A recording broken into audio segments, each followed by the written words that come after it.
And really it's about diversification and simplification. And Elevon, the head of strategy there, Scott Frisbee, was talking about this externally. He said they've never been connected to so many partners, players, and experts and platforms. You need to start with a vision. You need to start with, the vision about the experience that you want to create. You need to understand that digitalization is not something that you can do alone. The contributors talking about the development of payment methods continuing at an accelerated pace, so digital wallets, QR codes, buy now, pay later, a big one. We see that we will face, lot of evolution in our ecosystem. It will complexify more and more. We can even be afraid on how we, keep that moving forward, right? There's so much complexity.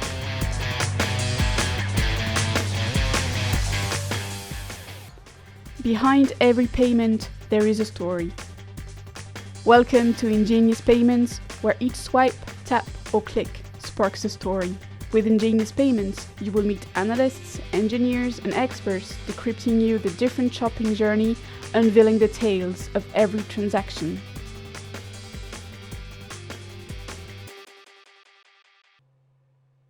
Hello and welcome to this new episode of Ingenious Payments. I hope you're doing great today. Let me introduce myself. I'm Lucy and I'll be your guide for this session. And actually today's episode is quite special because it's featuring an audio recording from Ingenico PayTech event that happened some weeks ago in the beautiful city of Madrid. For the ones who have the privilege to look at the video, you can also look at it on YouTube, by the way.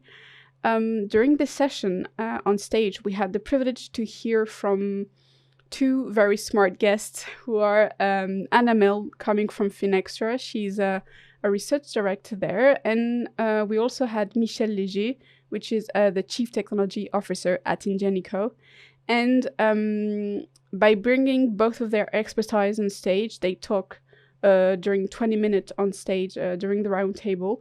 They actually brought two different perspectives on the merchant services topic, which is on one side the editorial side with Anna, and on the other side the technological point of view with Michel. So without further ado, I'll let you listen to this compelling discussion from the PayTech event. Just sit back, relax, grab something to drink, and I'll see you at the end of the episode. Hey, hi everyone. So I'm Anna Milne, research editor at Finextra. So I look after the research reports that we do. It's a news platform as well, as some of you may be familiar with. And I was thrilled to work recently on a paper commissioned by Ingenico.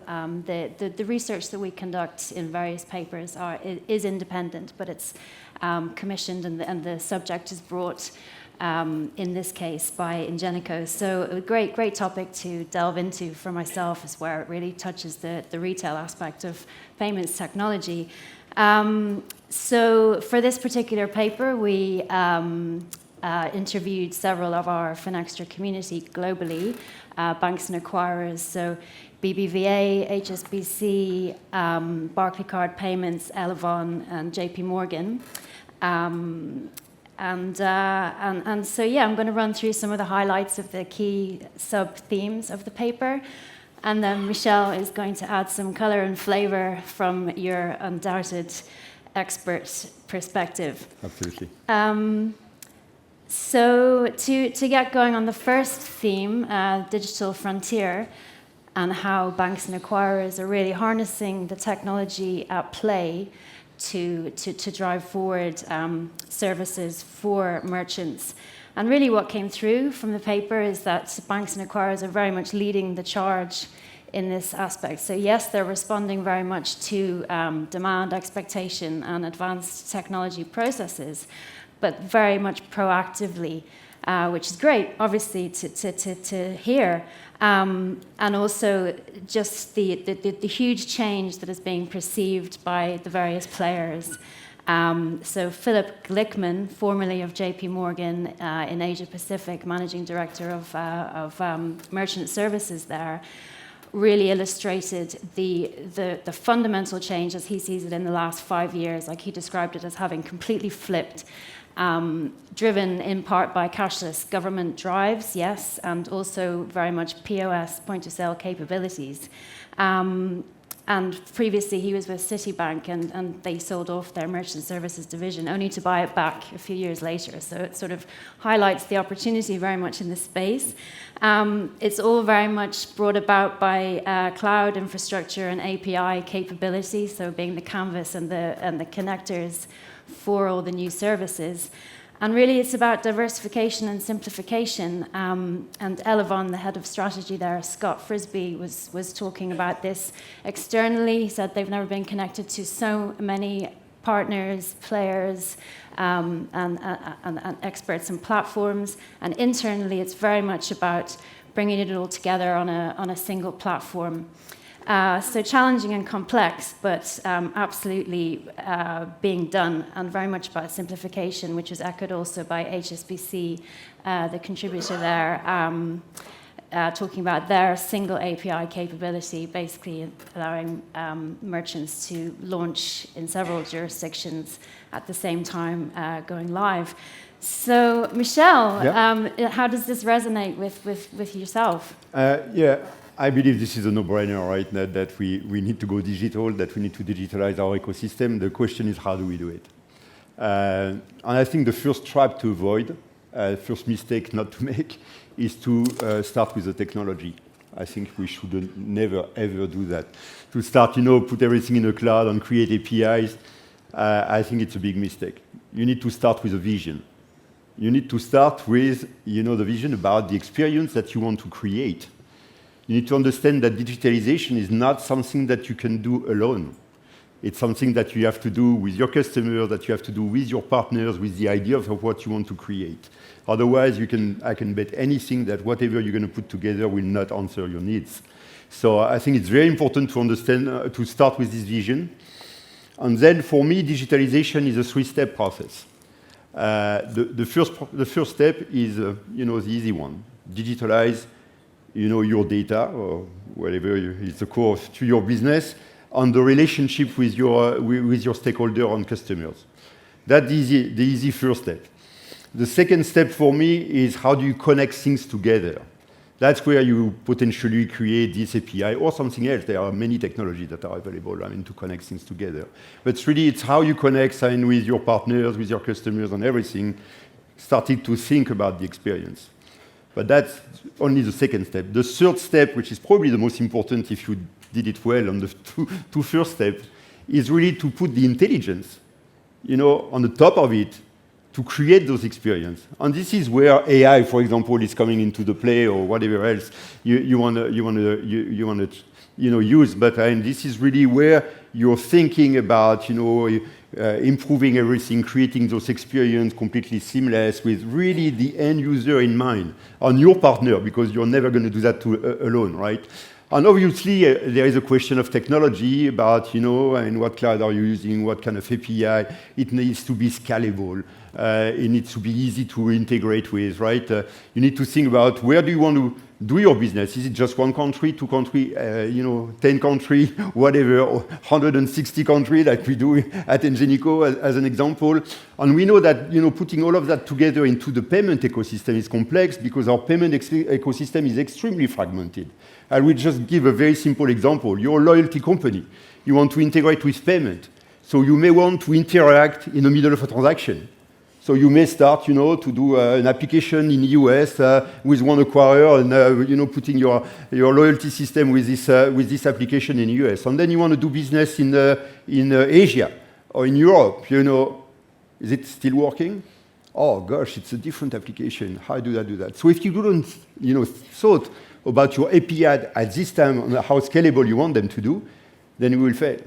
So this is why, for me, it's really an ecosystem, all, working together. This is, I believe, where Ingenico is bringing a great value, having this experience of doing business everywhere. Yeah, totally. And in terms of responding specifically to customer centricity and market demand, what came through from the paper participants very much so was it's needing to have a focus on onboarding, supercharging that onboarding experience, which in itself isn't a sort of valuable experience, is what that then leads to. So obviously for banks and acquirers, the more you can onboard, the better in a shorter space of time, and obviously for the merchants, they just want to get up and running with their business as quickly as possible. And so involved in that is, of course, new and proliferated business management services for those merchants. And really, the Elevon contributor highlighted it so emphatically, basically saying, banks and acquirers need to be more things to more merchants via more channels, ever more simply. So it's a hugely complex challenge at play, but at the same time, it's having to be more simple than it ever was before. So, I feel for everyone who's having to develop such services, but I mean, it is possible and it is happening. So it's good, it's really positive. HSBC echoed this in terms of standardizing documents globally, so that merchants can really have available the information they want whenever they want, however they want it as well. So, they might want to text in some day for whatever support or help. Equally, they might want to make a phone call the other day, the next day. So it really has to be more. So Michel, yeah, what do you make of that? Well, what I make of that, in our ecosystem is that for me, what's driving everything we're doing is merchant and consumer adoption. We can think about anything, we can put any technology, whatever, until we've got the adoption, we've got nothing. So we got to understand, the value we create and how we will drive adoption in the ecosystem. So it's a matter of being customer-centric, but for a large variety of customers, right? If I look at it from an Ingenico perspective, we are in a B2B to B2C kind of ecosystem, right?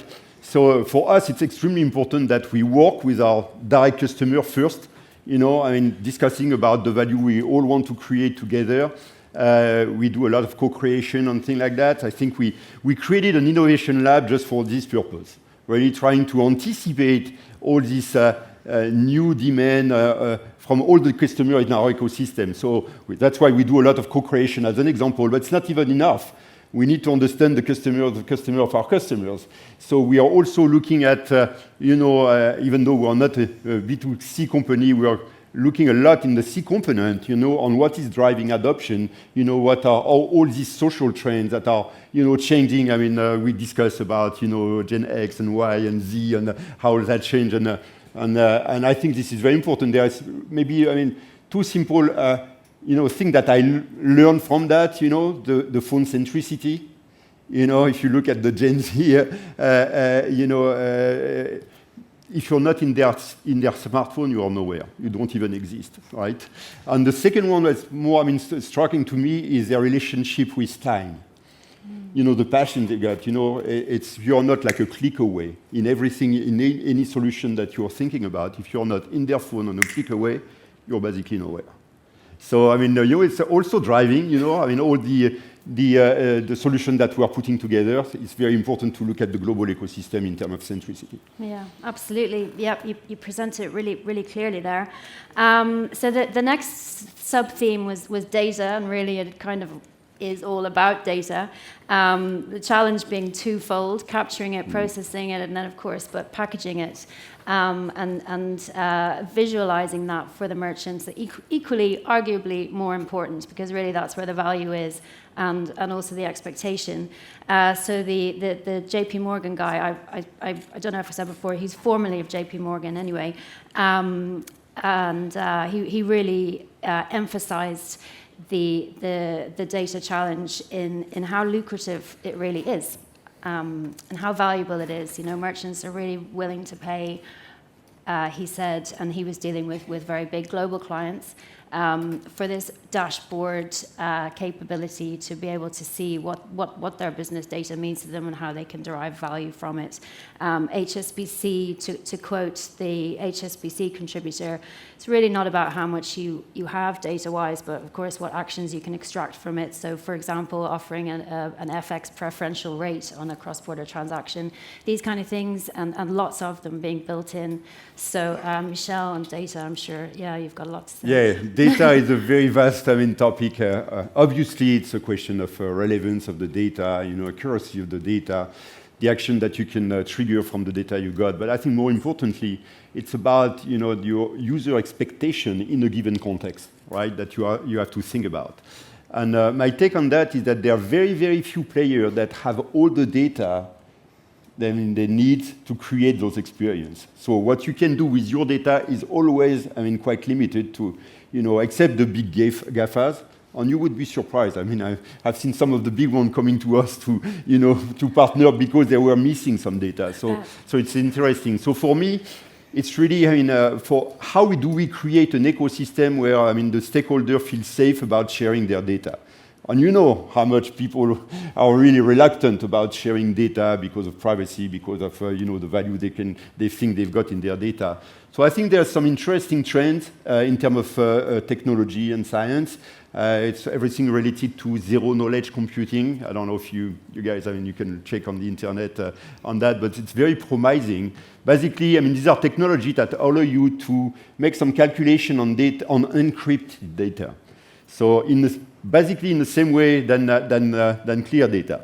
So basically, you can share data without sharing the details, but at least we can combine those data to create some experience altogether. So I believe it's very promising, thinking about the experience that we will be able to provide, just combining all our data together in a very safe way. So it's clearly what we're looking at from a research standpoint. Absolutely, yes.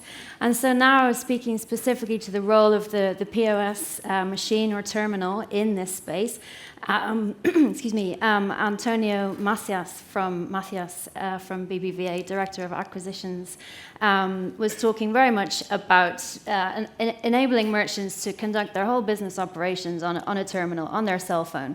It's pretty much what it comes down to, turning hardware into software, as it were. Also very much extolling the virtues of Android operating system and the open source nature and the ubiquity of that in enabling the acceleration of such services. Barclaycard Payments was talking about with larger clients, the kind of services that can be brought in, real-time reporting, accounting, and again, BBVA gave the example of VAT returns for tax-free transactions being incorporated and built in, and also business services for smaller merchants in the realm of supply management, stock management, that kind of thing. Soft POS, of course, mentioned earlier and was mentioned by the contributors, is basically empowering the merchant to conduct their business on a terminal of their choosing, so outside of the bank or acquirer's control, putting a payment application on any terminal, and essentially just empowering a wider digital EPOS system. So Michel, how's that resonating? For me, we need to understand the drivers, right, around this industry and where we are going and how we grow our ecosystem. Obviously, digitization is one of the big ones, and we've been talking a lot about that. Android is playing a big role into it, and how we can, digitize everything and help creating, all this new experience. One that we should keep in mind also is the replacement of cash. I think this is still one of the main drivers of our industry. So we've seen that cash in value is only less than 20% of the in-store business. But when you look at it from a transaction standpoint, it's more than 80% of our transactions that are still made in cash in store. So it's still a huge, part of the payment that we are not touching with electronic payments. So, and when you look at what it will take to get to this, ecosystem that is not taking electronic payment, you can bet that it's not going to be with the solution that we have today. I mean, soft POS will play a big role into that. Putting payment in IoT will play a big role into that. Embedded payment on how we can put secure payment in all the IoT world and all the CCR in a lot of different form factors. We will face a vast fragmentation of use cases. And we will need to adjust to that. There will never be a one-size-fits-all or one solution answering everything. We will have to go from what we have to digitalize to, embedded payments, soft POS, and probably new things that we have not yet, invented, right? That's the great thing about it. But if you think about it, it's really, I believe in terms of number, we've got today something like 80 million single point of acceptance. That's a merchant, regardless of how many POS they have. 80 million in the world. And when we discuss with the scheme, the objective is to raise that to 200 million. So it's more than doubling the point of interaction with consumers. So I can tell you that it's a huge opportunity in front of us. Yeah, exactly, exponential. So next, no conversation like this is replete without mention of security, compliance, and the costs associated with that. The contributors very much talking about how changes in this space mirroring the changes that we're seeing across the whole ecosystem. So basically connecting to more and more partners than ever, drawing in expertise, be it for an AI-driven solution to help with data compliance, that kind of thing, just connecting to more and more partners, authorities, industry bodies, etc. Also a sense of collective responsibility in the space. So we're seeing regulations coming in, such as DORA in Europe, and there are other countrywide, individual country sort of security system resilience regulation measures coming in. So good news for some, less good for others, but overall, it's indicative of the collaborative and stronger approach to everything. Very interesting point from the HSBC contributor in that regulation for him and for them contributes to a sort of horizon scanning approach to sort of see what's ahead, look at the trends and what might be coming in terms of regulation that they might then respond to. And of course, the parallel to that is that they are also anticipating what trends to develop and get on top of for their merchants as well. So sort of interesting comment there, using regulation as a lever to innovate. The Elevon contributor just emphasizing, of course, that there is no point investing in bells and whistles unless you are absolutely prioritizing the security of your system. So, I mean, Michel, is regulation changing fast enough for you? Clearly not. I mean, that maybe just a quick word about, this regulation. I think we are facing more and more innovation. We see that, and the speed of innovation is accelerating a lot. And today, the challenge we've got is that our regulation is not changing fast enough. So, yeah, regulation is extremely important, is even paramount to keep the trust, in the ecosystem and the adoption. But we need to make sure, and that's clearly a topic that I can tell you, I'm putting myself on the board, on the discussion at the board of PCI, regulating our ecosystem in terms of security. I think we're not changing our regulation fast enough. If you look at soft POS, it took like, 6-7 years to get a first standard, right? It's way too slow. We need to accelerate that a lot. Totally, yeah. Okay, so we're talking now really about the end game, the future, 5 to 10 years' time. The contributors talking about the development of payment methods continuing at an accelerated pace, so digital wallets, QR codes, buy now, pay later, a big one. This will resonate with you all hugely, I'm sure. Embedded payments, open banking payments, and aggregated methods through one API. Continued increase of platformization, marketplaces, and very interesting to hear from the contributors about the customer. So the customer will be more and more clearly defined, and that customer relationship and who owns it more and more important. And also how much payments will really be influenced by how customers engage with brands. And I suppose this comes into play very much so as we see what happens in the virtual reality metaverse space perhaps as well. Not something that's being prioritized, I must say, by all the contributors of this paper. In terms of technology, that AI will really be driving the force with developments in the near term. Services such as dynamic frequently asked questions, FAQs, dynamic checkouts, and dynamic for internally focused for merchandising, to prompt merchants what's doing well, what are your competitors doing, what should you prioritize in terms of your sales coming up. So Michel, over to you for some final end game points. Yeah, and one word, we see that we will face, lot of evolution in our ecosystem. It will complexify more and more. We'll see, card payment, wallets, crypto payment, account-to-account coming and growing, Android, soft POS, biometry and the authentication. So we can even be afraid on how we, keep that moving forward, right? There's so much complexity at the time with the paradox that you mentioned that we need to make it simple for our merchants and the consumer to use it. So I think the name of the game into that is orchestration. We will have to orchestrate because of this fragmentation of use case and this large amount of technology that we have in front of us. The key will be a platform play around how we can make it easy to use and orchestrate in real time everything we do to adjust to any single use case, and create the experience. Keep it in mind, a strong focus on the experience for sure, but also how we make it sustainable. Let's also keep in mind that everything we're doing has a big impact on our society. So we need also to think about how we keep all of that sustainable. I think it's our responsibility. Indeed. With that, I think it's a wrap. So do download the paper if you get the chance. It's on the Finextra and I believe also the Ingenico channels. And thank you again. Thank you, Anna. Hello. So how was it? I really hope that you learned some new things during this time. As mentioned during the session, do not hesitate to go on ingenico.com or Finextra TV to download the full paper that Anna and Michel has been mentoring during this session. It's completely free and it will give you even more perspective on the topic from the 5 different experts that are interviewed in the paper. So I'll leave you on that. Thank you for listening to this episode. I hope you had a great time. See you soon.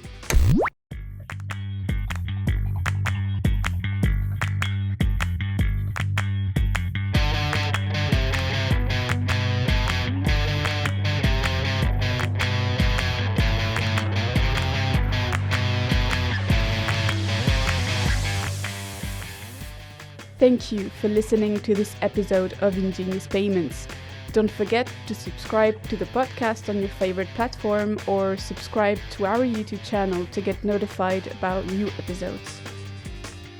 This podcast is brought to you by Ingenico, so follow us on our social media to not miss our news. We are actually on LinkedIn, Twitter, Instagram, as well as Facebook. And you can also visit us at ingenico.com. Don't forget, stay curious, stay ingenious.